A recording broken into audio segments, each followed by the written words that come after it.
你有冇聽過屋企附近有啲自私嘅鄰居，將自己屋企裡面嘅大鞋櫃、雜物櫃，甚至私自裝個鐵閘，將防煙門出面嗰條公共走廊封埋，做自己嘅私家玄關呢？又或者頂樓嘅業主私自換咗把鎖，將成個大廈嘅公共天台據為己有，做自己嘅私人花園呢？當法團或者管理處寫信叫佢清走嘅時候，佢竟然擺出一副法律專家咁嘅樣，廿文廿武咁樣駁斥你。你哋讀多幾年書先啦，我已經霸咗呢度超過12年啦。根據香港時效條例，呢個叫做逆權侵佔，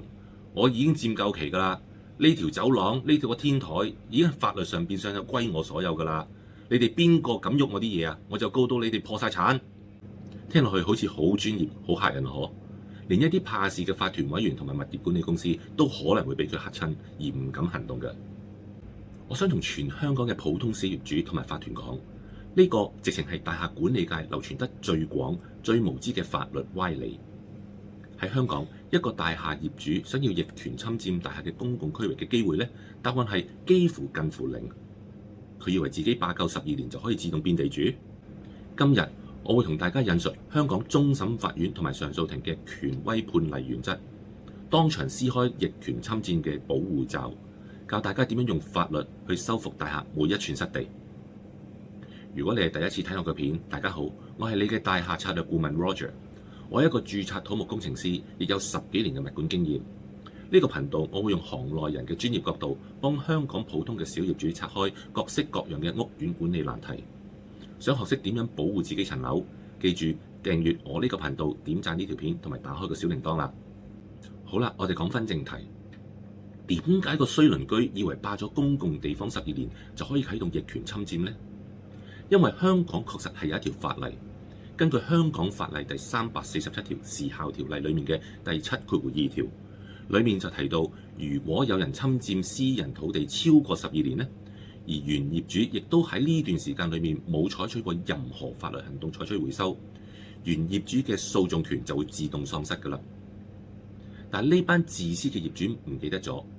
大廈公共區域嘅法律性同街邊冇人管嘅荒地係完全兩回事嚟㗎。喺大廈公共地方玩逆權侵佔，究竟係乜嘢一回事？等我幫大家拆除對大廈逆權侵佔嘅3大迷思啦。迷思1：身份矛盾。呢個迷思就係最根本嘅物權法邏輯，因為共有人 tenant in common 係冇得自己侵佔自己嘅業權嘅。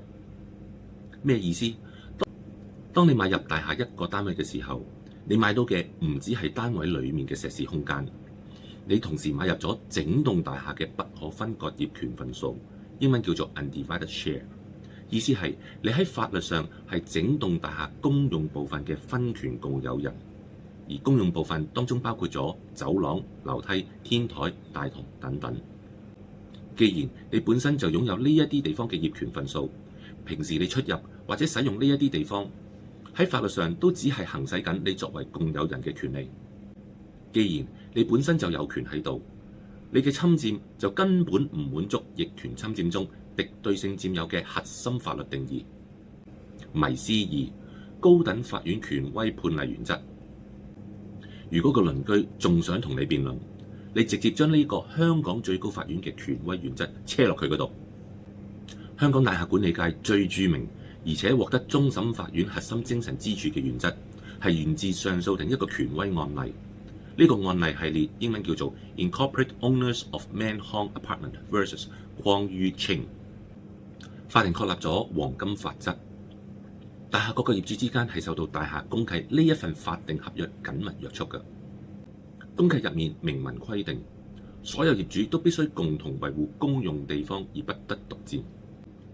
因為公契合約關係嘅存在，任何一個業主都唔能夠透過長期霸佔公用地方嚟向其他共同簽署公契嘅業主聲稱逆權侵佔嘅。公契係一份持續生效嘅合約，只要大廈一日未拆，呢一份合約嘅約束力都每日喺度生效嘅。迷思3：大廈公契違約係屬於持續性違約。個衰鄰居可能會同你講：好，就算我冇逆權侵佔，但我霸咗呢度12年，根據民事訴訟嘅時效，合約追溯期係得6年嘅啫。你哋法團過咗期，冇得告我毀約啦。呢個係另一個發盲嘅謊言。喺法律上，霸佔走廊、鎖死天台係屬於持續性毀約，英文叫做 Continuous Breach of DMC。意思係佢尋日霸咗，尋日就構成一個新嘅毀約。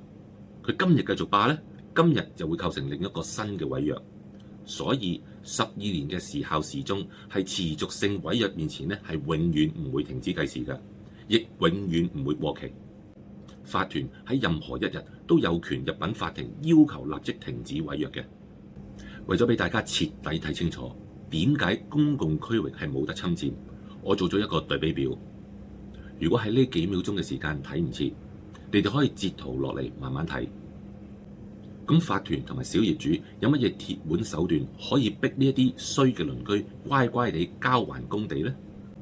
既然知道法律係100%企喺正義嘅業主嗰一邊，如果我哋屋苑出現呢一種強佔土地，仲口硬威脅法團嘅鄰居，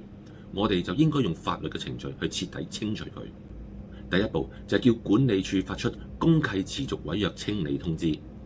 法團同埋管理處係唔需要理會佢所謂嘅12年口頭警告嘅，立即白紙黑字發出正式嘅管理處通告，信中直接引據執法。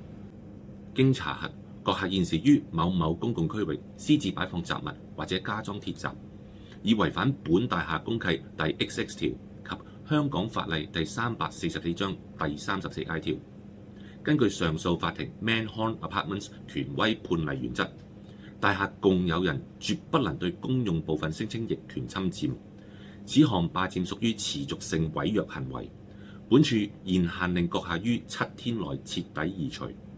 逾期未清，法團將依法採取法律行動或者強制清理，並向閣下追討一切衍生費用。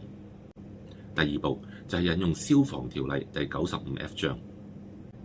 如果佢霸佔嘅地方係公共走廊、防煙門出面，又或者後樓梯，佢就係直接觸犯咗香港法例第95章消防消除火警隱患條例第14條阻塞逃生通道啦。你係唔需要同佢嘈嘅，你只要直接影相上傳去到消防處嘅網頁舉報有人阻塞逃生通道。消防處嘅執法權係極大嘅，佢哋落到嚟證實咗有人違規嘅話呢，係會直接向違規業主發出消除火警隱患通知書，甚至乎係可以直接開罰單俾佢嘅，而最高罰款可以被罰10萬元。喺強大嘅刑事檢控壓力面前，個衰鄰居通常都會乖乖地將自己個鞋櫃或者鐵閘拆走，佢仲邊敢同你玩12年嘅逆權侵佔啊？第三步就係入稟土地審裁處申請強制清拆令。如果對方真係一個要錢唔要命嘅終極無賴，連消防處佢都唔驚，法團委員可以直接通過議決，動用大廈法律顧問入稟土地審裁處申請強制禁制令，控告佢違反公契同埋侵佔公用地方。由於有個權威嘅案例喺面前，呢場嘅官司大廈法團嘅勝訴率係超過90%嘅。當法官頒下禁制令，如果佢再唔拆，就屬於藐視法庭，係可以直接被判監。最重要嘅係打呢一場官司嘅所有律師費，法庭必然會判輸咗嘅違規業主以賠償基準全數嘔翻出嚟，用法律嘅巨輪去徹底將佢壓到變肉餅。大廈嘅公共走廊、樓梯同埋天台係每一位小業主用真金白銀買翻嚟嘅，每個月交嘅管理費去維修保養呢啲共有資產，更係大家火警時嘅救命通道。某啲自私嘅鄰居以為自己做咗釘子戶就夠惡夠無賴，又或者上網睇到一啲半桶水嘅法律常識，就以為可以將公家嘅地方私有化。作為普通嘅小業主，平時如果選擇啞忍唔理，只會助長呢一啲人嘅氣焰，最後你可能會連自己層樓嘅逃生安全同埋資產價值都會輸埋。記住，香港嘅法律係保障程序公義同埋集體合約精神嘅。學識用時效條例同埋大廈公契嘅真正法律真相去武裝自己，大膽配合法團執法，你先可以還返大廈一個乾淨、安全、合法嘅居住環境。如果你住緊嘅屋苑最近都有啲衰鄰居用逆權侵佔嚟霸咗你屋企門口嘅走廊，又或者鎖死咗個天台唔俾人上去，我非常歡迎你喺下面嘅評論區留言，留低你屋苑嘅名、現時遇到嘅情況。我會用我嘅知識同經驗去盡量幫大家出謀獻策。想繼續學識點樣用法律同埋專業知識保護自己層樓，唔好再俾人當水魚。記住訂閱我呢一個頻道，點讚呢一條片，同埋打開個小鈴鐺啊！最後都係等我戴翻個頭盔先。雖然今日條片係教大家引用時效條例同埋 Manhunt Apartment 嘅判例去修復大廈失地，但每棟大廈嘅大廈公契內容、公用地方嘅確切劃分，以及個別業主霸佔嘅行為係各有不同。今日條片係純屬知識同埋經驗分享，並唔構成任何正式嘅法律訴訟指引、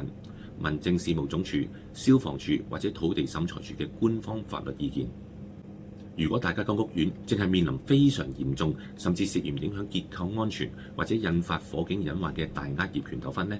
請務必向持牌執業律師或者大律師尋求正式嘅法律意見啦。維權係要緊，但係每行一步都要合法穩陣。我係你哋大廈策略顧問 Roger，我哋下期見，拜拜。